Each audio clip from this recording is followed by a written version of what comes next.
નમસ્કાર સૌને મારા જય જિનેન્દ્ર. સૌરાષ્ટ્ર યુનિવર્સિટીની રૂક્ષ્મણીબેન દીપચંદભાઈ ગારડી જૈન એકેડેમી આયોજિત 16 સતીઓની વંદના કરતી એક વ્યાખ્યાનમાળા મહાસતગાથાના આજના 9મા મણકામાં આપ સૌનું હું સૌરાષ્ટ્ર યુનિવર્સિટી પરિવાર વતી સ્વાગત કરું છું. આજે 9મા મણકામાં જાની સાહેબ જે સતી વિશે વાત કરવાના છે એ સતીનું નામ છે પુષ્પચૂલા. આ પુષ્પચૂલા એ સાધ્વી છે અને ભગવાન મહાવીર સ્વામીના સમયમાં થઈ ગયેલી આ એક મહાન સાધ્વી અને સતી છે. આ પુષ્પચૂલાના જીવનની જે વાત મેં જે વાંચી છે એ પ્રમાણે પૃથ્વીપુરના રાજા પુષ્પકેતુ અને રાણી પુષ્પાવતીને ત્યાં એમનો જન્મ થયેલો. એમનો જન્મ એ જોડિયા સ્વરૂપે થયો. એમની સાથે એમનો ભાઈ અને પોતે એટલે પુષ્પકેતુ અને પુષ્પાવતી એમને ત્યાં આ જોડિયા પુત્ર અને પુત્રીનો જન્મ થાય છે. પુત્રનું નામ રાખે છે પુષ્પચૂલ અને પુત્રીનું નામ રાખે છે પુષ્પચૂલા. આ બંને ભાઈ બહેન સાથે જ નાના મોટા રમે કૂદે હરે ફરે અને એમ કરતા કરતા એ મોટા થાય છે. જ્યારે પુષ્પચૂલા યુવાન થાય છે ત્યારે રાજા પુષ્પકેતુ એના વિવાહનો વિચાર કરે છે. પણ સાથે સાથે એ પણ વિચારે છે કે આ બંને એટલે પુષ્પચૂલ અને પુષ્પચૂલા એ એક ક્ષણ પણ અળગાતો રહી શકતા નથી. તો પુષ્પચૂલા પરણીને સાસરે જશે તો એ પુષ્પચૂલ વિના અળગી કઈ રીતે રહી શકશે? એટલે એ ઘણું વિચારે છે અને પછી આ બંને એકબીજા માટે જ સર્જાયા છે એમ માનીને એ બંનેના લગ્ન કરી દે છે. પુષ્પચૂલ અને પુષ્પચૂલાના લગ્ન થઈ જાય છે. આ ઘટના જે છે એ ઘટનાથી રાણી પુષ્પાવતી એટલે આ બંને ભાઈ બહેનની માતા એ ખૂબ વ્યથિત થાય છે. એના મનમાં એટલો બધો ભીષણ આખું વિચાર યુદ્ધ ચાલે છે, મંથન ચાલે છે કે અરે આ શું થઈ ગયું. અને આ મંથનને અંતે એને અતિશય પશ્ચાતાપ થાય છે અને એનું પ્રાયશ્ચિત કરવા માટે એ કઠોર તપશ્ચર્યા કરવા માટે નીકળી પડે છે. અને તપશ્ચર્યાના અંતે પછી એ સ્વર્ગલોકમાં સીધાવે છે અને સ્વર્ગલોકની એ દેવી બને છે. પછી તો પાછળથી આ પુષ્પચૂલા અને પુષ્પચૂલ એ આ પૃથ્વીપુર નગરના રાજા અને રાણી બને છે અને ભોગ વિલાસમાં એ રીતે એ મગ્ન છે. સ્વર્ગલોકમાંથી દેવી એટલે કે આ બંનેની માતા જે પુષ્પાવતી છે એ આ નિહાળે છે આ બંનેના હીન કર્મો. એટલે ત્યાંથી એ પુષ્પચૂલાને સ્વપ્નમાં સ્વર્ગ અને નરક બતાવે છે. એ સ્વપ્ન જોઈને બીજે દિવસે સવારે આ પુષ્પચૂલા છે એ નગરના એક વયોવૃદ્ધ જે તપસ્વી હતા અરિણિકા પુત્ર એમને જઈને મળે છે અને એમને કહે છે કે આ સ્વર્ગ અને નરકના જે મને સ્વપ્નાઓ આવ્યા છે તો તમે મને આનો અર્થ સંકેત સમજાવો. ત્યારે આ અરિણિકા પુત્ર છે વયોવૃદ્ધ તપસ્વી એ પુષ્પચૂલાને સ્વર્ગ અને નરક એના વિશેની સમજ આપે છે કે આત્મા આ ભવમાં જો સત્કાર્યો કર્યા હોય તો એ સ્વર્ગના વાસી બને અને જો હીન કૃત્યો કર્યા હોય તો એ નરકના વાસી બને છે. તમે બંને સંબંધે તો ભાઈ બહેન થાવ છો પણ તમે બંને લગ્ન કરી અને જે ભોગમાં દિવસો તમે પસાર કર્યા છો તો આ તો તમે હીન કર્મો કર્યા છે અને એના માટે તો તમને નરક મળશે. આ સાંભળીને પુષ્પચૂલા એને પણ પારાવાર પશ્ચાતાપ થાય છે. કરવું શું એમ? એટલે એ છોડીને રાણીપદ છોડીને એ અરિણિકા પુત્ર જે તપસ્વી હતા એનું સાનિધ્ય સ્વીકારે છે અને એમને આજીજી કરે છે, વિનંતી પ્રાર્થના કરે છે કે હવે તમે જ મને શિષ્ય તરીકે સ્વીકારો અને તમે મને જ્ઞાન આપો. મારે મારા હીન કર્મોનું પ્રાયશ્ચિત કરવું છે. અને પછી તો પુષ્પચૂલા ગુરુ અરિણિકા પુત્રની અનન્ય સેવા કરે છે, અનુપમ સેવા કરે છે. અને મિત્રો, સાધ્વી પુષ્પચૂલા અનન્ય ગુરુ ભક્તિ માટે સમગ્ર ભારત વર્ષમાં એ મોખરાનું સ્થાન ધરાવે છે. તો આ પુષ્પચૂલા પછી તો ગુરુ અરિણિકા પુત્ર પાસેથી કેવળ જ્ઞાન પ્રાપ્ત કરે છે અને આજીવન એ તપસ્યા કરે છે. તો ભગવાન મહાવીર સ્વામીના સમયમાં થઈ ગયેલ આ સાધ્વી તપશ્ચર્યા કરીને પોતાના પાપના પ્રાયશ્ચિતો કરીને એ પરમ મોક્ષ પદને પામે છે. તો આવી એક સતી, એક સાધ્વી વિશે જાની સાહેબ આજે આ 9મા મણકામાં માંડીને વાત કરવાના છે. આ વ્યાખ્યાન શ્રેણીના વક્તા આદરણીય જાની સાહેબ અનેક મહાસતીઓના પીએચડીના માર્ગદર્શક તરીકે પણ જાની સાહેબે સેવાઓ આપી છે. અને એ બધી જે મહાસતીઓ છે, સાધ્વીઓ છે, એ પણ આખી એક સાધ્વીઓના વૃંદ સાથે આ વ્યાખ્યાન શ્રેણીનો લાભ છે એ શ્રવણપાન કરી રહી છે. આજે એ મહાસતીઓમાંના એક સાધ્વી રત્ન પૂજ્ય સુનીતાજી મહાસતીનો એક શુભ ભાવના વ્યક્ત કરતો, પ્રસન્નતા વ્યક્ત કરતો વિડીયો સંદેશ પણ આવ્યો છે. તો એ વિડીયો સંદેશ પણ આપણે આજે સાંભળીશું. મિત્રો, આજના આ મણકામાં ફરીથી આપ સૌનું સૌરાષ્ટ્ર યુનિવર્સિટી વતી હું હાર્દિક સ્વાગત કરું છું. અને આપણી દૈનિક રૂપરેખા પ્રમાણે પૂજ્ય જોનીભાઈ અને પૂજ્ય અર્ચનાબેન 16 સતીઓનો જે સ્તવન શ્લોક ગાય છે એ સ્તવન શ્લોક આપણે સાંભળીશું. અને પછી આદરણીય જાની સાહેબનું જે વ્યાખ્યાન છે સતી પુષ્પચૂલા વિશેનું એ સાંભળશું. આપ સૌને મારા નમસ્કાર, સૌને મારા જય જિનેન્દ્ર. દેવના ચરણોમાં ભાવવંદન. વડીલ ગુરુ ભગવંતો એવં ગુરુની ભગવંતોના ચરણોમાં મારા સવિનય વંદન. આજે એક એવી વ્યક્તિને શુભેચ્છા અર્પણ કરવાનો અવસર છે કે કદાચ શુભેચ્છા લેનાર કરતાં દેનારને વધારે ખુશી છે. કારણ આ કોઈ સંસારની શુભેચ્છા નથી, આ તો છે એક જ્ઞાનના અનુમોદનની શુભેચ્છા. બળવંતભાઈ છાનીને માટે એટલું ચોક્કસ કહી શકાય કે નદીની પાસે આવેલી વ્યક્તિને કદાચ પાણી મળે કે ના મળે, વૃક્ષની પાસે આવેલાને છાંયો મળે કે ના મળે, માતા પાસે આવેલા દીકરાને કદાચ વાત્સલ્ય મળે કે ના મળે, પરંતુ બળવંતભાઈ છાનીની પાસે કોઈ વ્યક્તિ આવી હોય એને જ્ઞાનનો અનુભૂતિ અને જ્ઞાનનો પ્રસાદ મળ્યો ન હોય એવું ક્યારેય ન બને.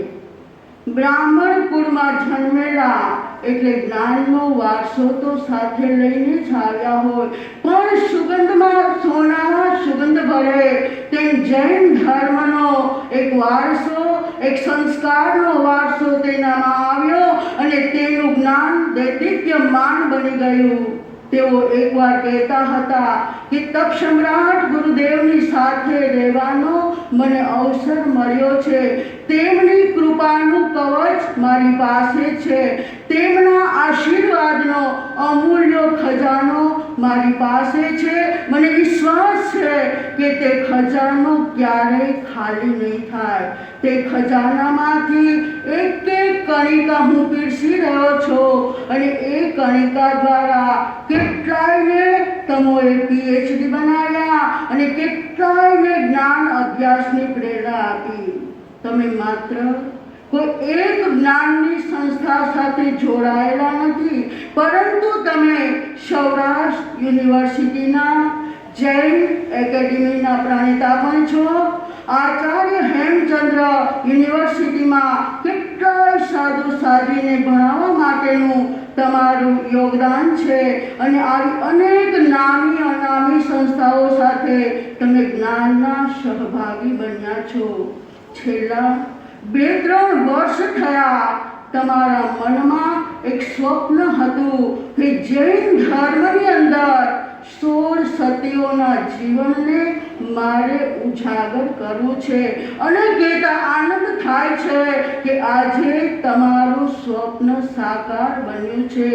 દરરોજ કેટલાય દિવસ થયા એક એક સતીઓના જીવનના અમૃત બોધ વચનને પીરસી રહ્યા છો, જે દેશ વિદેશમાં અનેક નર અને નારીઓ સાંભળી રહ્યા છે. કેટલીય નારીઓમાં નવું જોમ, નવી જોશ અને નવી પ્રેરણાઓ મળશે અને એ જ પ્રેરણાથી આજે ભારતીય સંસ્કૃતિ ઝબકતી ઝળકતી અને ધબકતી રહેશે. અંતમાં એટલું ચોક્કસ કહીશ કે બારીમાંથી દેખાતું આકાશ હોય છે તો આકાશ પણ તેટલું જ નથી હોતું, ઘણું વિશાળ હોય છે.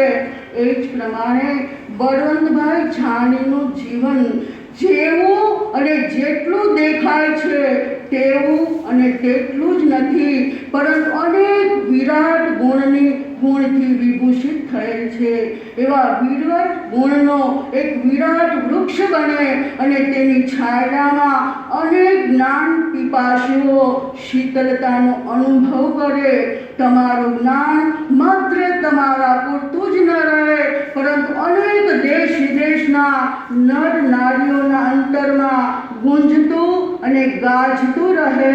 તમારો યશ અને કીર્તિ માત્ર એક ખૂણામાં ન રહેતા 14 દિશામાં ફેલાય અને અંતરમાં તમારું દાન માત્ર અંતરવ્યાપી ન રહેતા સર્વવ્યાપી બને.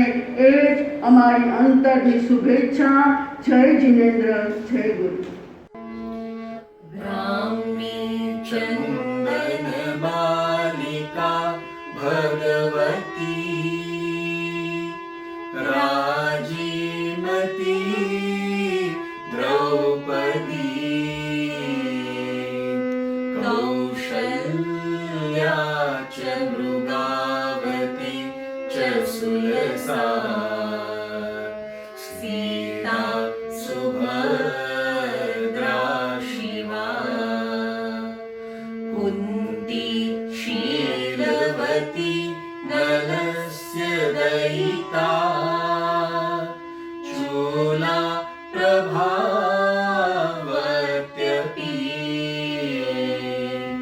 पद्मावत्यपि सुन्दरी प्रतिदिनं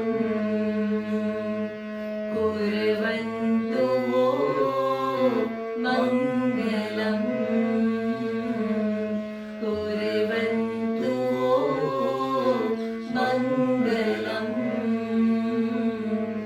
कुर्वन्तु वो मङ्गलम्. નમસ્કાર. જય જિનેન્દ્ર. જૈન ચાતુર્માસના દિવસોમાં આપની સાથે જે જ્ઞાન વાર્તા, ધર્મ વાર્તા સત્સંગ નિમિત્તે થઈ રહી છે એનાથી મન ખૂબ જ આનંદિત રહે છે અને ખૂબ જ પ્રસન્નતા ચિત્તમાં વ્યાપી રહે છે. અનેક સ્નેહીઓના, ભાવકોના ઈમેલ, ફોન, મેસેજીસ આવે છે કે આ વાત સાવ અજાણ રહી જાય. ઘણી બધી બાબતો, ઘણી બધી સત્યો વિશે અમારી પાસે હતી. એવું નથી. મેં તો આ બધા ગ્રંથોમાંથી મેળવીને એમાંથી કેટલીક વિગતો આપની સમક્ષ રજૂ કરી છે. અખંડ ચરિત્ર તો એક સતી વિશે કલાકો સુધી વાત કરી શકાય એવા એના ચરિત્રો, એવા એના વ્યક્તિત્વો છે. એટલી બધી એના વિશે અનુમોદના થઈ છે. અહીંયા તો થોડા સમયમાં મહત્વની વાતો, મહત્વની રેખાઓ અને એમાંથી એનું જે વ્યક્તિત્વ આપણી સમક્ષ ઉપડે છે, ઉઘડે છે, ખુલે છે, એનો નિર્દેશ કરવાનું મેં નિર્ધાર્યું છે.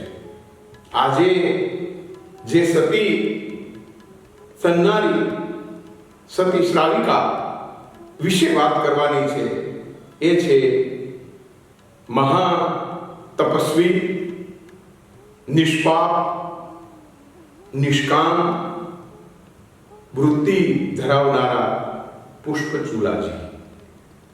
પુષ્પચૂલાજી 16 સદીઓમાં વિશિષ્ટ છે. 3-4 રીતે. આમ તો સતી એટલે સતી અને ધર્માભિમુખ વ્યક્તિત્વ. એમાં વિશિષ્ટ શું, એમાં અવનવું શું, પણ વ્યક્તિત્વના કેટલાક એવા પાસાઓ, ચરિત્રની એવી કેટલીક રેખાઓ જે આપણને જવલ્લે જ ક્યાંક અવલોકવા મળે. તમે નિષ્કામ ભાવે, નિષ્પાપ મનથી કામ વૃત્તિને, રતિ રાગને સાવ નિર્મૂળ કરીને કોઈના સહવાસી બની શકો અશક્ય છે. એટલે તો શાસ્ત્રમાં પણ કીધું છે કે પુત્રીને યુવાન વયે પિતા સાથે પણ એકાંતમાં ન રહે. આમ કહેવાય છે. અગ્નિ અને ઘી જેવો એનો યોગ છે એમ કહેવાયું છે. કામ ભાવ, કામ વૃત્તિ નાશ પામતી જ નથી એમ કહેવાયું છે. આપણે રથનેમીનું પણ ગઈકાલે જોયું. અરે અપમાનિત થયો તો, વૈરાગ્ય ધારણ કર્યા હતા, તપમાં બેઠવા છે, પણ કામને જ્યાં સુધી ત્યાગ્યું નથી, છોડ્યો નથી, ત્યાં સુધી સિદ્ધિ નથી. એટલે તો આપણે અનેક વ્રત પણ આપણા પરંપરામાં છે અને મહારાજ સાહેબ લેવરાવતા પણ હોય છે. એવા ઘણા યુગલ મેં જોયા છે. એવા ઘણા શ્રાવક શ્રાવિકાઓનો આ પ્રકારના વ્રત લઈને જીવતા હોય એનું સાક્ષી છું. જૈન એકેડેમીના ઉપક્રમે અમે પ્રવીણભાઈ ગુંજાણી, અશોકભાઈ તંબોલી બધા જ્યારે મળતા ત્યારે વાતો થતી હોય શ્રાવક પરંપરાની. ખૂબ સત્સંગ હતો. એ પરંપરામાં પુષ્પચૂલા વિશે હું અધ્યયન કરતો હતો, એના વિશે એકત્ર કરતો હતો વિગતો. ત્યારે મને જે વિગતો મળી, જે કથા પ્રસંગો મળ્યા, જે ઘટનાઓ મળી, એ વાંચીને મને પોતાને થયું કહું, કદાચ આ પ્રકારના કામને ત્યાગીને એની ઉપર વિજય મેળવીને પોતાનું વ્યક્તિત્વ, પોતાનું અસ્તિત્વ સ્થાપિત કરનારા બહુ ઓછા હશે. ભીષ્મ એમ થોડાક મળે છે, પણ પુષ્પચૂલાનું વ્યક્તિત્વ આ રીતે અનોખું છે, આગવું છે, આ રીતે વિશિષ્ટ છે. આવા સતીત્વના પ્રેરક, પોષક, પ્રબોધક માત્ર પ્રેરણા આપે છે એમ નહીં, એ પોષણ પણ આપે છે અને પ્રબોધન પણ કરે છે. કેમ રહી શકાય, કેવી રીતે રહી શકાય, આ ગુણને આપણામાં ધારણ કરવાથી શું પ્રાપ્ત થાય, શું પ્રાપ્ત થાય? લોકાપવાદ, પણ એનાથી ડરવાનું. એટલે મારો મુદ્દો પુષ્પચૂલા સતી સમગ્ર સતી પરંપરામાં એક ભારે વિશિષ્ટ એવું વ્યક્તિત્વ પ્રગટાવતી, એવું ચરિત્ર ઉઘાડતી, ઉદ્ઘાટિત કરતી સતી તરીકે મને ભારે મહત્વના લાગ્યા છે. પુષ્પચૂલાના ભાઈનું નામ છે પુષ્પચૂલ, એની માતાનું નામ છે પુષ્પાવતી અને પિતાનું નામ છે પુષ્પકેતુ અને નગરનું નામ છે પુષ્પભદ્રા. પંચપુષ્પ.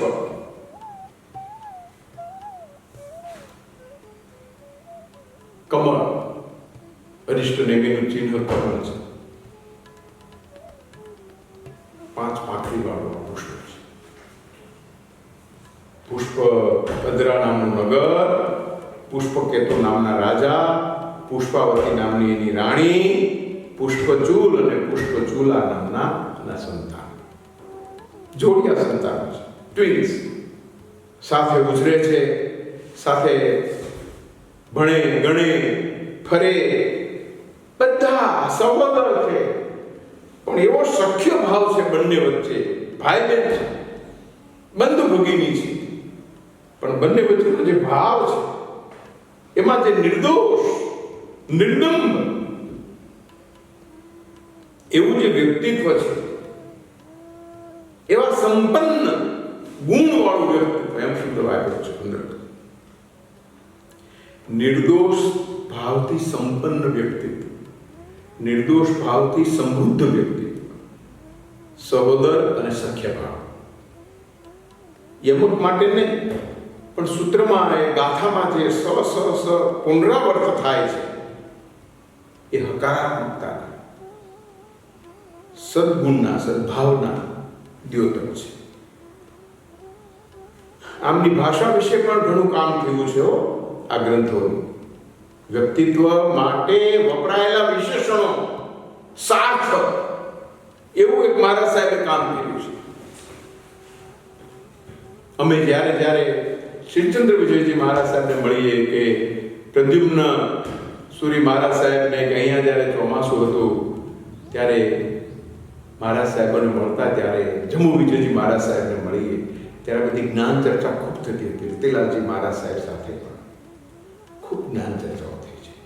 જૈન ધર્મની પરિભાષાઓ, એમાં રહેલા ગુણો, જૈન તત્વદર્શનની કેટલીક પરિભાષાઓ, નિર્ગ્રંથને એ બધી ચર્ચા છે. નિર્જરા, જપા જપ, આ બધી ચર્ચા કરી છે અહીંયા.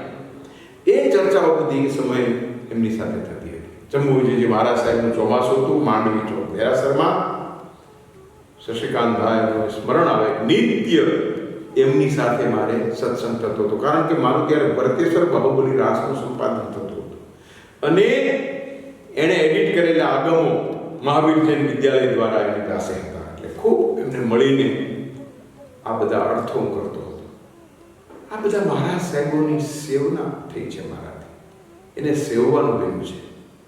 બહુ થોડો સમય પ્રદ્યુમ્ન વિજયશ્વરી મહારાજ ભણવાનો હતો. શ્રીચંદ્ર વિજયજી મહારાજ સાથે ખૂબ, રત્ન સુંદરજી વિજય મહારાજ સાહેબ, નમ્ર મુનિ મહારાજ સાહેબ, સુશાંત મુનિ, જયંત મુનિ, હર્ષદભાઈ કલકત્તાના, કુમકુમબેન, આ બધા શ્રાવકો યાદ આવે છે. આખો સત્સંગ એક વખત ત્યાં કરેલો જૈન સંસ્કૃતિ પર. કુમકુમબેન અને અમારા હર્ષદભાઈ દોશી જૈન મુનિને મળવા. આ યાદ આવે છે એટલા માટે કે સંબંધોમાં નિષ્પાપ નિષ્કામ વ્યવહાર में જૈન શ્રાવક શ્રાવિકાઓમાં, જૈન સાધુ સાધ્વીઓમાં જેટલો વિશેષ જોયો છે એટલો મને ક્યાંય. અનેક સાધ્વી ભગવંતોને પીએચડી કરાવવા નિમિત્તે ડોલરભાઈ મહાસતી હોય કે કેટલા મહાસતીઓને પીએચડીના માર્ગદર્શન નિમિત્તે એમની પાસે એવું કામ કરાયું અને પંડિતા તરીકે એ બધા પ્રસિદ્ધિ પામ્યા છે. એ બધા સ્મરણે ચડે છે. આરતીભાઈ મહાસતી સાથે ચર્ચા કરતો ઘણી વખત. પણ પુષ્પચૂલાનું વ્યક્તિત્વ બાલ્યાવસ્થાથી તરુણાવસ્થામાં આવ્યા તોય એકદમ સમથળ રહ્યું. એટલે પેલા વાત તો કરી, પેલા વિશેષણોની ને એમાંથી પછી અતીતમાં સરી પડાય.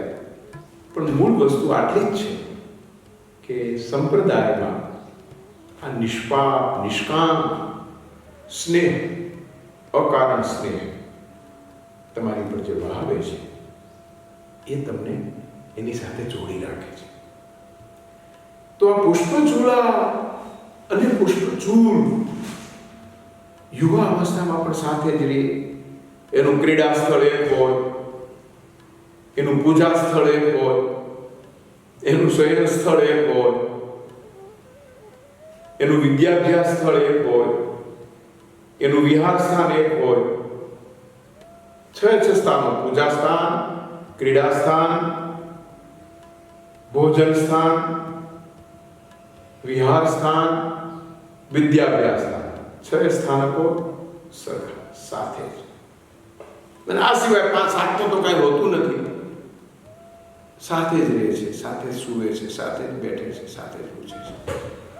માતા પિતા ચર્ચા કરે છે કે ભાઈ આ બરોબર નહીં. છોકરા હવે જુવાન થયા, છોકરી જુવાન થઈ, એક શયન કક્ષમાં એક શૈયામાં સૂવે છે, આ બરોબર નહીં. નાના હતા ત્યારે બરોબર છે. એટલે પછી માતા કહે છે કે એવી નિર્દોષ છે, એવી જ નિષ્પાપ છે ભગીની. તો ભલે ને રહ્યા કે ના, પણ લોકો આ બધા જાણે છે, આપણી ચર્ચા થાય છે, આપણી આલોચના થાય છે, આપણી ટીકા થાય છે. આ બરોબર નથી. દુર્વ્યવહાર નથી, સદવ્યવહાર છે, સદાચાર છે. પણ એ સદાચાર ને દુર્વ્યવહાર નથી એવું અન્યને કેવી રીતે લાગે? અને અન્યને આપણે ના પણ કેમ કહી શકીએ? જે છે એ છે. એટલે પછી પુષ્પાવતી કહે છે કે હું જોઈશ, પૂછી જોઈશ, સમજાવીશ કે ભાઈ હવે તમે જરા યુવાન થયા છો, મોટા થયા છો, હવે આ બરોબર નહીં, આમ ન કરવું જોઈએ. પણ મને હિંમત નથી આવતી. એવા નિર્દોષ નિષ્પાપ બાળુડાઓ છે કે હજી મને આમ બાળુડા જ લાગે છે. પતિ પત્નીના સંવાદના 3 પ્રકરણો છે. એમાં 4 વાત કરી છે. એક તો સમાજની ટીકાની પહેલા વાત કરી, પોતાના મનની વાત પછી કરી, પણ પછી જે 2 વાત મહત્વની કરી એ પુત્ર અને પુત્રીના ચિત્તની વાત કરી. એના બંને વચ્ચે સમાજના 4 સ્તર છે.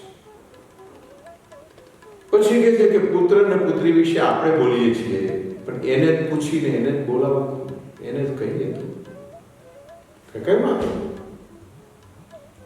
હું એકલી નહીં, આપણે બંને પૂછશું. એને એવો કોઈ ભાવ નથી તો એ આપણને પણ એવા નિર્દોષ ભાવથી વાત કરશે.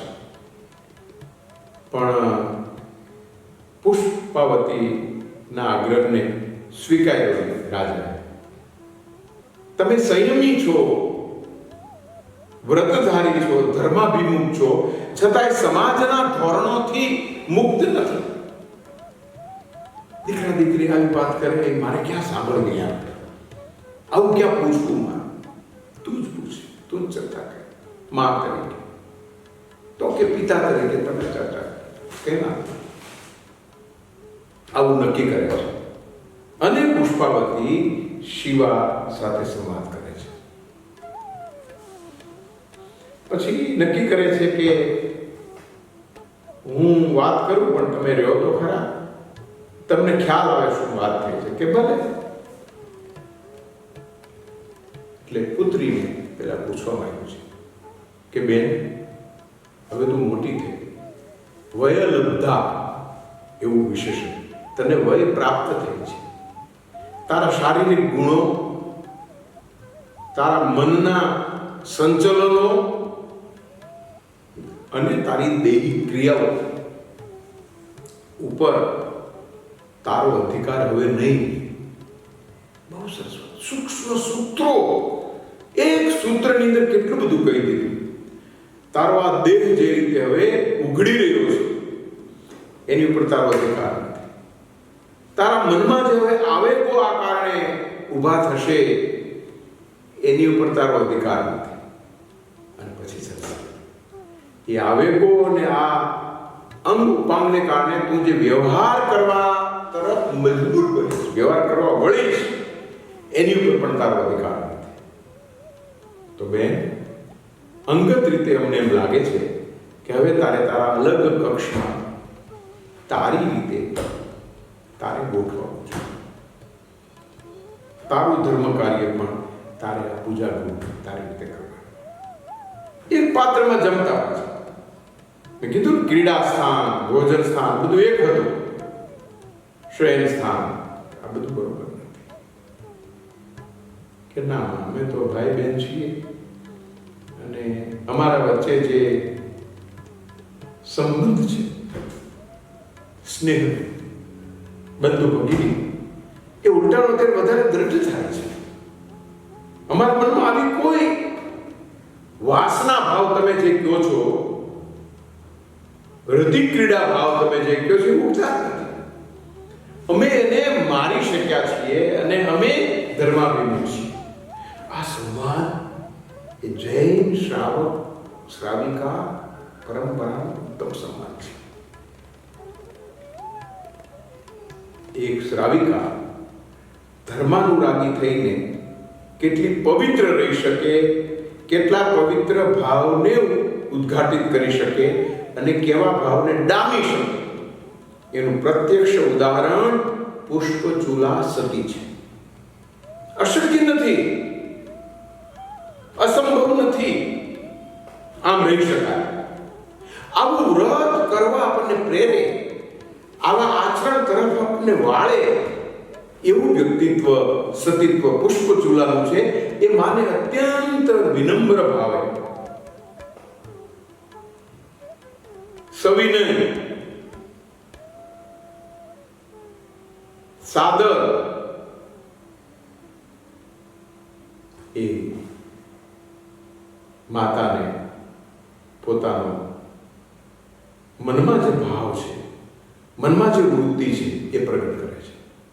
આનું ઘણું મહત્વ છે એમને કહ્યું એટલા માટે કે આ વ્રત એમ નહીં, આ પ્રકારનો ભાવ કોઈ પણ શ્રાવક કે શ્રાવિકા મનમાં સ્થિર કરી શકે. પોતાની ભગીની પરત્વે જ નહીં, સમગ્ર નારી સમુદાય માટે.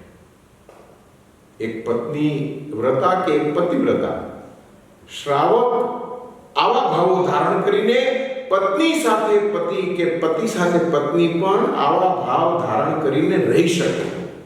અને આવા વ્રતનો મહિમા ઓછો નથી. પુષ્પચૂલા તો અખંડ બ્રહ્મચર્ય ધારણ કરીને સાથે જીવીને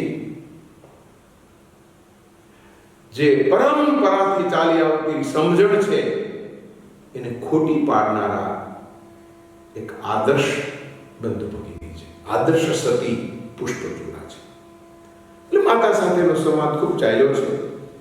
પછી અંતે માતાએ કીધું કે બરોબર છે બેન, તને જેમ યોગ્ય લાગે, તારા મનમાં જે ભાવ છે એ અમે સ્વીકારીએ છીએ.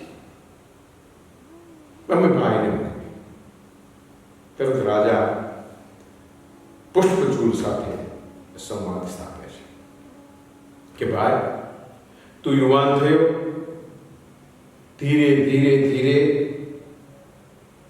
તારા વ્યવહાર, તારા સ્વભાવમાં વિરત્વ પ્રવેશ છે.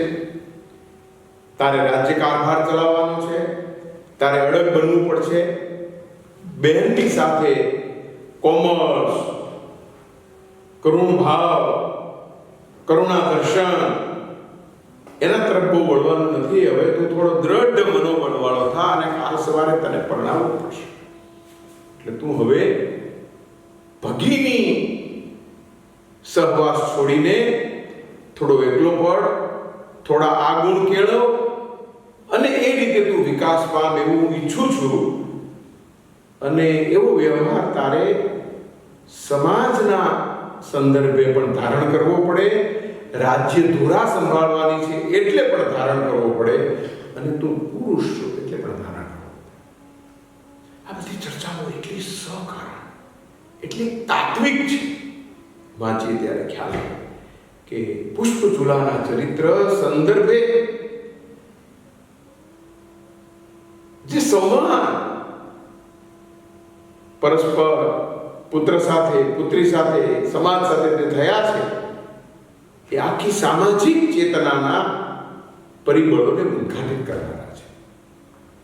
અને એમ જ્યારે આણે કહ્યું ત્યારે મારી ઈચ્છા તો એમ છે કે તમે હવે થોડા અલગ થાવ એકબીજાથી. કે પુત્ર જવાબ આપે છે, કહે છે કે પિતાશ્રી, અમે બંધુ ભગીની વય પ્રાપ્ત છીએ, તમારી વાત સાચી છે. યુવા અવસ્થામાં પ્રવેશ્યા છીએ, હું સ્વીકારું છું. બહેન પણ સ્વીકારશે. પણ યુવાન હૈયા નિર્દોષ ભાવથી બાળ સ્વભાવને, નિષ્પાપ ચિત્તને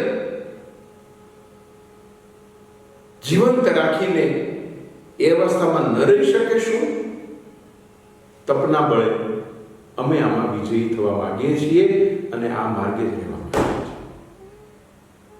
અમે આ બધા કશાયોને બાળી નાખ્યા છે. હું પરણવા માંગતો જ નથી. મારી સહોદરી, સખી અને હું, બસ અમે બંને સાથે રહીશું, દંપતી તરીકે નહીં, સહોદરા અનુજ ભગીની તરીકે.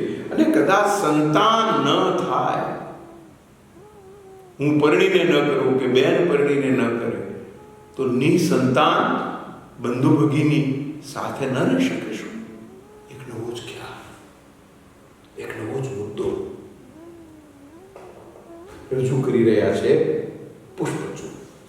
પુષ્પચૂડ મુદ્દો રજૂ કરે છે એમ નહીં, પ્રશ્ન રજૂ કરે છે એમ નહીં, પણ એ ઉત્તરાર્ધમાં કહે છે કે આ બધી ચર્ચા મેં ભગીની સાથે કરી છે. ભગીની જાણે છે, અમે યુવાન કહીએ છીએ અમે નથી જાણતા શું, અમે નથી જાણતા શું કે સમાજમાં શું આની અસર પડશે. અમે સાવ એટલા અજાણ અબૂઝ તો નથી. કદાચ બહેન તમને આ બધી વાત ન કરે પિતાશ્રી, પણ માતુશ્રીને બોલાવો. હું તમને કહેવા માંગુ છું, મારા મનની વાત નહીં, અમારા મનની ભૂમિકા છે આ આખું સૂત્ર. એટલે પુષ્પચૂડ પણ વાત કરે છે પોતાની નહીં, પુષ્પચૂલાની. સતી પુષ્પચૂલા આખા કથાનકમાંથી, મહાગાથામાંથી કેન્દ્ર સ્થાને રહે છે. અને આ બધા ચરિત્રો, જેટલા સતી ચરિત્રોની હું વાત કરી રહ્યો છું, કરવાનો છું, એ પુરુષ શાસિત સમાજમાં નારી શાસિત નહીં, નારી પ્રબોધિત, નારી કેન્દ્રિત વાતાવરણ આપણને અનુભવાય છે. આની ચર્ચા વેબર ને બધા કરી છે. પશ્ચિમના વિદ્વાનોએ સતી ચરિત્રોના લક્ષણમાંથી the status of woman at the Rishabh period, Shantinath period, Neminath period and Mahavir period, Parshvanath period. આ જુદા જુદા તીર્થંકરોના સમયમાં સ્ત્રીઓનું સ્ટેટસ શું હતું? એ આગમની ત્રિશસ્ત્રી શલાકા પુરુષની, વસુદેવ હિન્દીની નારી પ્રતિમાઓને આધારે એ લોકોએ સંશોધન કર્યા છે, આલેખન કર્યા છે. પશ્ચિમની અંદર ત્યાં મેકમાસ્ટર યુનિવર્સિટી કેનેડામાં ફિલિસ ગ્રેના, પ્રોફેસર માલિસો ફ્રાન્સ, આ બધા લોકોના હું કામ જોઉં છું ત્યારે ખ્યાલ આવે છે કે અજૈન પણ જૈનત્વના તત્વને નિષ્ઠાથી સમજીને ઉદ્ઘાટિત કરી શક્યા છે, કારણ કે એનામાં એક સ્કોલેસ્ટિક વ્યૂ પોઈન્ટ છે. અહીંયા મેં આ વ્યૂ પોઈન્ટ રાખ્યો છે. ધર્મ ગાથા અવશ્ય છે, સતી મહાસત ગાથા, મહાયશ ગાથા અવશ્ય છે, પણ એ કોઈ કપોળ કલ્પિત વાત માનીને, કોઈ ચમત્કારિક વાત માનીને એનો મહિમા કરતી વિગત નથી. તાત્વિક, તાર્કિક અને હૃદયસ્પર્શી એવા પ્રસંગો અશક્ય નથી, અસંભવિત નથી. એ બન્યા છે, વ્યવહારમાં નિયોજ્યા છે અને પ્રસ્તુત કરી શક્યા છે. એની પ્રતીતિ કરતાની આ કથાઓ છે. એટલે મને આ 16 મહાશક્તિની કથાઓ માનવ સંબંધોના ક્ષણભંગુરપણાની નહીં, પણ ઉચ્ચ શૃંગની કથાઓ લાગી છે. સંબંધો ક્ષણભંગુર છે, પણ માનવ ઉચ્ચ શૃંગ ઉપર બિરાજી શકે છે. સંબંધો કાયમી નથી, પણ જે સ્થિતિ છે પ્રાપ્ત કરો છો એ કાયમી છે. આ સતીત્વ પદ કાયમી છે. આવા બધા ગુણ સંકીર્તન એના અધ્યયનમાંથી, એના સંશોધનમાંથી અને વિવિધ પરિસંવાદોમાં એના અધ્યાપનમાંથી મને પ્રાપ્ત થયા છે. અને એટલે પુષ્પચૂલા વતી આ પુષ્પચૂલ વાત કરે છે, હું પામી શક્યો. અને એને કહ્યું કે આ ચર્ચા અમે કરેલી છે. એટલે બંધુ ભગીની મેચ્યોર, આપણે જેને કહીએ પુખ્ત, વયથી નહીં, શરીરથી નહીં, મનથી પણ, બુદ્ધિથી પણ, અને એથી આગળ વધીને કહું અધ્યાત્મ વિદ્યાથી પણ. આવા ચરિત્રોમાં પુષ્પચૂલાનું આ ચરિત્ર આવા કારણથી મને વિશિષ્ટ લાગ્યું, મહત્વનું લાગ્યું કે પુષ્પ ચૂલાની વાત પુષ્પ ચૂલ દ્વારા મળે છે. પુષ્પચૂલ વાત કરે છે પોતાની જ નથી માત્ર, પોતાની ભગિનીનું મન પણ એમાં છે. તો આવા પ્રસંગે પુષ્પચૂલ જ્યારે આમ કહે છે કે અમે જાણીએ છીએ, અમને ખબર છે, પણ અમે સ્વીકાર્યું છે કે આપણે સંયમ વ્રત ધારણ કરીને સાથે રહીને આપણી કામનાઓ ઉપર વિજય મેળવ્યો છે એવી પ્રતીતિ બીજાને બતાવીશું. એટલે માં, હું કોઈ સ્ત્રી લાવીને નહીં, અને માં પુષ્પચૂલા કોઈ પુરુષ લાવીને નહીં, અમે અન્ય પુરુષ કે સ્ત્રી વગર, અમે પુરુષ સ્ત્રી તમારી સંતાન એષણાને દાબીને તમારા પુત્ર પ્રેમના, પુત્ર સ્નેહના, પુત્ર વિશ્વાસના જે તબક્કાઓ છે એ સાચા ઠેરવીશું, કારણ કે અમારો માર્ગ, અમારું લક્ષ્ય અમને વિદિત છે. આ જ્યારે ચર્ચા, એટલે આખું પ્રકરણ છે. બેનો સંવાદ, પુષ્પાવતી અને એનો સંવાદ, પતિ પત્નીનો સંવાદ, પુષ્પકેતુનો, પુષ્પાવતીનો, પછી માતા પિતાનો પુત્રી સાથે, પુત્ર સાથે, અને પછી સંવાદ થયેલો છે. એ વસ્તુ પણ એટલી જ મહત્વની છે. એ એવી રીતે બતાવાયું છે. તો આ રીતે 4 પ્રકારના સંવાદો છે. પહેલા પતિ પત્નીના, એટલે પુષ્પકેતુ અને પુષ્પાવતીના, પછી પુત્ર સાથેના, પુત્રી સાથેના, અને એ પછી પોતાના, એટલે 2 વખત પુત્ર અને પુત્રીના વિચારોથી અભિજ્ઞિત થયા પછી અને અભિજ્ઞિત થયા પૂર્વે, સમાજની ટીકાઓથી,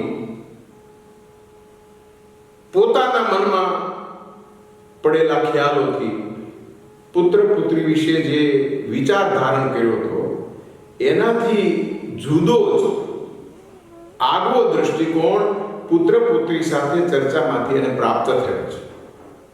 એટલે એ વાત કરે છે કે ઓહો, હું કામને ત્યાગી શક્યો નથી, કામને છોડી શક્યો નથી, એટલે મને આવો વિચાર, મારે સંયમી થવાનું હોય, હું નથી થઈ શક્યો, એટલે આવો વિચાર આવ્યો. સંતાનોએ તો કીધું છે ચર્ચામાં, તમે ચિંતા મુક્ત થવા માટે અમને ચિંતામાં રાખો છો. આવું પુત્ર કહે છે. પણ સંબંધ અમારો બંધાયો અને એમાં કશાક અવરોધો આવ્યા તો આના કરતા વધુ દુઃખી થશો. સંસારમાં તમને ઈપ્સિત નહીં મળે દુઃખી થશો, એના કરતા આ વગરનું સારું છે ને. આ બધો વિચાર આવે છે કે હું આવું વિચારણાનું જે વર્તુળ છે એ આમ લંબાવી શક્યો, એને ટૂંકાવી ન શક્યો. અંતે ખૂબ જ વિચારીને પુષ્પચૂલને આશીર્વાદ આપીને, રાજગાદી એને સોંપીને, રાજકુંવરનો રાજ્યાભિષેક કરીને પોતે એને વૈરાગ્ય ધારણ કરાવનાર સંતાન છે. પુત્રી અને પુત્રનો વ્યવહાર, પુત્રી અને પુત્રનું ધર્માભિમુખીપણું, એનું પ્રબોધન પિતાને ત્યાગ તરફ દોરી જાય છે, પિતાને સંયમ તરફ દોરી જાય છે. અને પિતા એ રાજકુંવરનો રાજ્યાભિષેક કરીને પછી પ્રવજ્યા ધારણ કરે છે. પુષ્પચૂલા અને પુષ્પચૂલ અને પુષ્પાવતી રહ્યા ચાલે છે. ક્રિયાકલાપો, દૈનંદિન જીવન, આ બધું ચાલે છે. પણ પિતાને જ્યારે આ ખબર પડી કે આ વસ્તુ થઈ, ત્યારથી એના ચિત્તમાં એક પ્રકારની ઉદ્વિગ્નતા વ્યાપી ગઈ છે. તો પિતા પ્રવજ્યા ધારણ કરે એ પછી માતા ઉદ્વિગ્ન થઈ જાય છે. એમ કહે છે, ઓહો, આ નિર્વિકારી બંધુ ભગિનીને અમે વિકાર દૃષ્ટિવાળા હોવાને કારણે એની નિર્વિકારિતા અમે સમજી ન શક્યા. એનું નિર્વિકારપણું અમને સ્પર્શવું જોઈતું હતું, અમને સમજાવવું જોઈતું હતું, પણ બહુ જ ખોટું થયું કે અમે એ ચૂકી ગયા. આવો ઉદ્વિગ્ન ભાવ છે. દીકરો તો સરસ રીતે રાજકાજ સંભાળે છે, રાજ્ય કારભારની અંદર ક્રિયાશીલ છે, બંધુ ભગિની મળે છે, બંધુ ભગિની સહાસ્તે જ છે, વાતચીત, નિર્ણય, ધર્મ કાર્ય, દાન, પુણ્ય, વ્રત ધારણ, પ્રજા સંવાદ બધું જ ચાલે છે. એક આદર્શ રાજ્ય બંધુ ભગિની દ્વારા ચલાવાઈ રહ્યું છે. એનો મહિમા એની ઘણી ગાથાઓમાં થયો છે. એટલે પુષ્પાવતી આમ પ્રસન્ન થાય છે અને આમ દુઃખી છે. પણ ધર્મ કાર્યની અંદર વ્યસ્ત હોવાને કારણે ધર્મ પતિ ધર્મ તરફ ગયા છે, એના તરફ આનું પણ વલણ ગયું છે. એટલે મનની અંદર ઉચાટ ધર્મ પ્રતિ મુક્તાને કારણે શાંત થઈ જાય છે. ભાઈ બહેનને સરસ રીતે કામ કરતા જુએ છે અને શાંત થાય છે. પણ સમય જતા જતા ધીરે ધીરે એને પણ લાગે છે તો મેં આ ભાઈ બહેન વિશે કેવું વિચાર્યું. પુષ્પચૂલા જેવી બ્રહ્મચારીણી, બ્રહ્મચર્યના તેજથી એની વાણી કેવી શોભે છે, એના ઉચ્ચારો કેટલા તેજ અને તરવરાટથી સભર છે. એના કાર્યો, એનો વ્યવહાર, એની વાણી, એનું વર્તન કેવું પ્રભાવક છે. બ્રહ્મચર્યનું તેજ સાચે જ તમને ભારે પ્રભાવક વ્યક્તિમત્તા આપે છે. મહિમા ખૂબ કર્યો છે. વ્રત ઉપાસનાનો મહિમા ખૂબ કર્યો છે. વ્રત ઉપાસના સમયે ધારણ કરવાના ગુણોનો મહિમા પણ ખૂબ થયો છે. અને પુષ્પચૂલા આમ સતી સન્નારીના સમાજને નવા દર્શનો, નવા અર્થઘટનો, નવા પ્રશ્નો પૂરા પાડે છે. લોકો વિચારતા થાય છે કે આમ રહી શકાય. લોકોને શ્રદ્ધા બેસે, કામ વિજેતા બનીને કામ ઉપર આધિપત્ય સ્થાપીને ધર્મ કાર્ય, સમાજ કાર્ય થઈ શકે. આવી એક શક્યતા પ્રસરાવનાર સતી તરીકે પુષ્પચૂલાની બહુ મહત્તા છે. અને માતા ખુશ થાય છે આ બધું જોઈને. અંતે એક વખત માતાને પછી મનમાં શાતા થતી નથી. એટલે કહે છે કે આના કરતા તો મને પણ લાગે છે કે હું આ સંયમના માર્ગે વિહાર કરું, મને અનુમોદના આપો. પુત્ર પુત્રી, મારે પ્રવજ્યા ધારણ કરવી છે. તો ધાર્મિક છે પુત્ર પુત્રી, કાંઈ થોડા, એ તો કોઈ મોહમાં ફસાયેલા નથી. નિર્મોહી મેં કીધું, તો નિષ્પાપ કીધું, નિષ્કપટ છે. તો આવા નિર્મોહી, નિષ્કામ, નિષ્પાપ, નિત્ય તાપસ વૃત્તિ ધારણ કરનાર તપસ્વી જેવા ભાઈ બહેન કહે છે કે માં, આ તો ઉત્તમ વિચાર આવ્યો તમને. અંત્ય લક્ષ્ય તો આ જ છે, આ જ હોવું જોઈએ. માને અનુમોદના આપે છે એટલું જ નહીં, માને કહે છે કે માં, સરસ ઉત્સવથી અમે તમારો એ દીક્ષા અંગીકાર અમારી અનુમોદના છે કે વધારે પુણ્ય મળ્યું એમને પણ કે દીક્ષા વિચારને ટેકો આપો, અનુમોદના આપી. એ પણ પુણ્ય કર્મ ફળના કારણ શક્ય બને. એટલે માતા પ્રવજ્યા ધારણ કરે છે. પુષ્પચૂલાથી કહેવાય તો જાય છે કે આ ઉત્તમ છે. જો કામને ત્યજી દીધો છે, કામ વિજેતા બની છે, લાગણી, સંબંધો, સ્નેહ એની ઉપર કાબુ મેળવ્યો છે, પણ જે જન્મ આપનારી માતા છે એનાથી વિમુખ થવાનું થયું. એ સ્વયં માર્ગે નીકળી ગઈ અને ઉદ્વિગ્ન થઈ જાય છે. સતીનું આ કાર્ય નોર્મલ છે.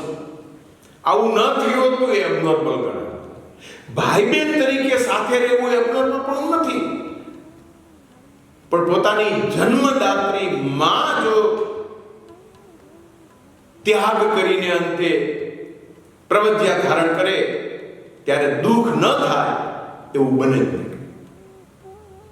એટલે આ સર્વસાધારણ સતી છે. અસાધારણ પણ નથી ને અસાધારણ પણ દાખવી જ ન શકે. એટલે દુઃખી થાય છે, દુઃખી રહે છે. જો ભાઈ સમજાવે છે, પુરુષ છે ને એ સહન કરી શકે, સ્વસ્થ રહી શકે, ભૂલી પણ શકે. પણ નારી સતી હોય, સન્નારી હોય, સદાચારી હોય કે દુરાચારી, ભાવથી વિમુખ એ થઈ ન શકે. અને એ કેવું છે, જૈન શાસને આ કહ્યું છે, સંબંધોનું દુઃખ થવું એ સ્વાભાવિક વ્યવહારિક ક્રિયા છે. પણ એ દુઃખને સમાવવું અથવા તો દુઃખને સમાવવા માટે કશી ક્રિયા કરવી એ એની પ્રતિઘોષ પ્રતિક્રિયારૂપ વિગત છે. આગમ ગ્રંથોમાં આ ઉપદેશ અપાયો છે. એટલે પુષ્પચૂલા દુઃખી થઈ જાય છે, એનું હૃદય દ્રવીભૂત થાય છે, ધર્મ કાર્યમાં બેસે છે, માં યાદ આવે છે. આ માએ અમારા કેવા કેવા વ્યવહારને, સમાજને ન સ્વીકારે એવા વર્તનને આ માએ સ્વીકાર્યા.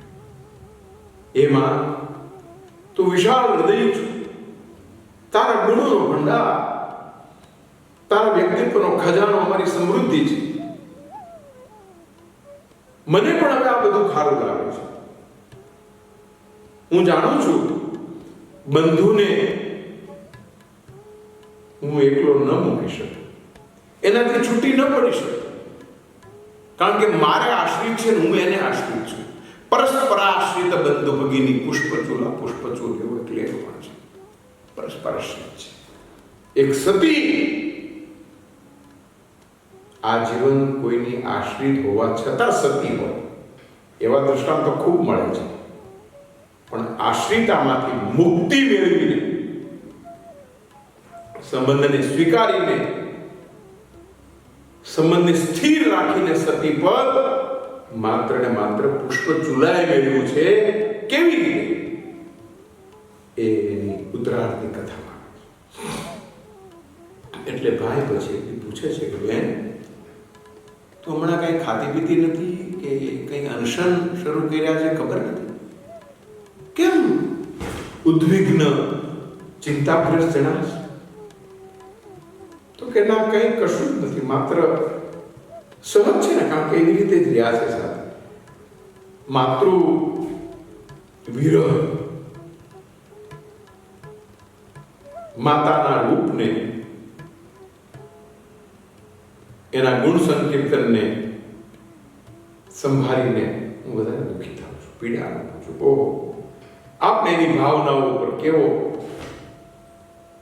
દુર્વ્યવહાર, એની ઈચ્છાને અનુમોદના ન આપે, આપણી ઈચ્છાને એને અનુમોદના આપે. આપણે દુરાચારી નથી, સદાચારી અચૂક છીએ, પણ જેમ છતાં આપણા શિયળની એને કેટલી ચિંતા કરી. આવી બધી વાતો મને યાદ આવે છે ભાઈ, અને એમ થાય છે કે હું પણ હવે પ્રવજ્યા અલંકાર કરો. ભાઈ દુઃખી નથી થતો, આનંદિત નથી પામતો, સ્વસ્થ રહે છે અને કહે છે, હા તું આવું વિચારી શકે, મારે તો રાજ્ય ધુરા સંભાળવાની છે. પિતાએ આપેલું કાર્ય છોડવાનો મને અધિકાર નથી. મારે આજીવન બજાવવાનું છે. ધર્મરત રહીને નિષ્કામ ભાવે હું રાજ્ય ધુરા સંભાળવાનો છું, સંભાળીશ. તને આવું વિચારવાનો અધિકાર છે, કારણ કે તારે ધુરા સંભાળવાની નથી, ધુરા વહન કરનારને સહવાસ પૂરો પાડવાનો છે, સાથ પૂરો પાડવાનો છે. હા ભાઈ, હું તમારી વિચારધારાને, તમારા મનને જાણું છું, સમજું છું, અનુમોદન આપું છું, પણ મારા મનમાં ભાવ જન્મ્યો છે એ મારે પ્રમાણિકતાથી તમને કહેવો જ જોઈએ. અને હું અનુમોદના માગીશ, પણ આખી વ્યવસ્થાનો વિચાર કરીને માગીશ. ભાઈ મને તો શ્રદ્ધા છે કે પુષ્પચૂલા જે વિચારશે એ વ્યવસ્થિત હશે, સાચું હશે, બરોબર હશે. અને પુષ્પચૂલા સ્થિર વાસ સ્વીકારીને રહેતી એક સાધ્વી સંન્યાસીની ગુરુણી એની પાસે દીક્ષા અંગીકાર કરીને એના સેવા કાર્યમાં પ્રવજ્યા ધર્મ સ્વીકારીને રોકાય છે. ભાઈનો નિત્ય સત્સંગ પણ રહે, નિત્ય એની સાથેની સંવાદ પણ રહે, અને સાથે સાથે પોતે પ્રવજ્યા ધારણ કરીને એની આરાધનામાં એ લીન રહે. નગરમાં જ સ્થિર વાસ, સ્થિર નિવાસ ધારણ કરીને સંયમના માર્ગે, પ્રવજ્યાના માર્ગે વિચરણ કરીને પુષ્પચૂલા એક મોટા સતીપદનું બિરુદ મેળવી ગઈ.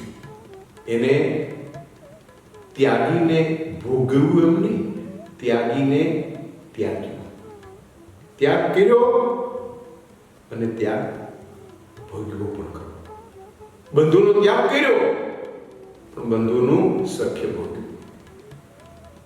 તો આમ ત્યાગ કરીને ત્યાગને સ્વીકારવાનું, તેન ત્યક્તેન ભુજિતાનું વલણ પુષ્પચૂલા જેવી મહાન સતી, આગવા ગુણો ધરાવનારી સતીના ચરિત્રમાંથી આપણને અવલોકવા મળે છે. આવું અવલોકન આપણને સદમાર્ગે, સદવિચારે અને સદ આચારે દોરે છે. આવા કેટલાક ઉત્તમ ગુણો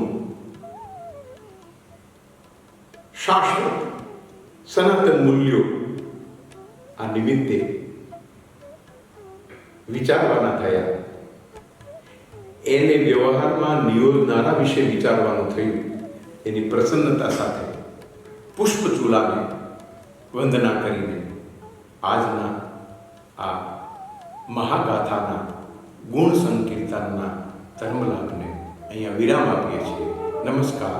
આ પ્રસંગે આપને જય જિનેન્દ્ર.